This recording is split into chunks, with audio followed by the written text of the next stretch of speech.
इन बच्चों के साथ खड़ा हूँ। सरकार को बात माननी ही पड़ेगी। तो निहत्थे बैठे हुए हैं यहाँ पर, आइए मारिए लाठी। कोई रणनीति नहीं है, बस इतना ही कहेंगे कि ये बिहार में युवाओं के साथ पिछले 10 वर्ष से हो रहे अन्याय के खिलाफ अनशन है।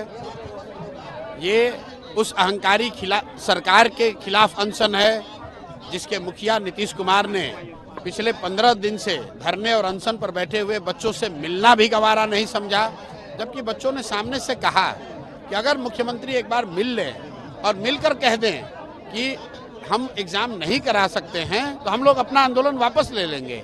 इसके बावजूद अपने अहंकार में नीतीश कुमार ने बच्चों से मिलना भी गवारा नहीं समझा। 2 बार बच्चों को उनकी सरकार ने, उनके अधिकारियों ने दौड़ा कर मारा है। बच्चों को इतनी चोट लगी है कि कम से कम 20 बच्चों का सीटी स्कैन हुआ है, अल्ट्रासोनोग्राफी हुई है। बच्चे अभी भी आपके बगल में बैठे हुए हैं, अभी भी इनके कैनुलास लगे हुए हैं इनके हाथ में।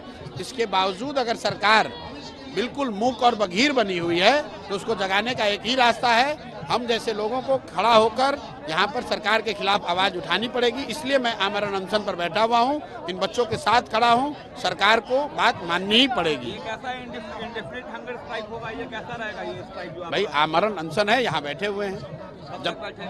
जब तक सरकार नहीं बात सुनेगी तब तक बैठे हुए हैं। चीफ सेक्रेटरी के साथ मुलाकात हुई थी? मेरी मुलाकात नहीं हुई थी। छात्र गए थे मिलने, उन्होंने अच्छी बात की, उन्होंने प्रयास भी शायद किया होगा, लेकिन अल्टीमेटली सरकार का मुखिया तो मुख्यमंत्री हैं।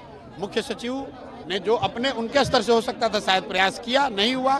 लेकिन अल्टीमेटली ये लड़ाई भाई बिहार में लोकतंत्र है, सरकार को बैठाया है।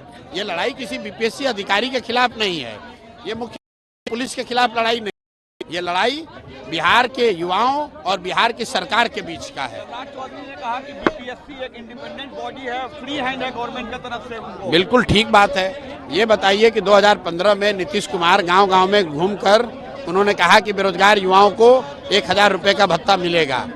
क्या उसके लिए भी उनका हाथ बंधा हुआ है? 10 साल में बेरोजगार युवाओं को क्यों नहीं पैसा दिया?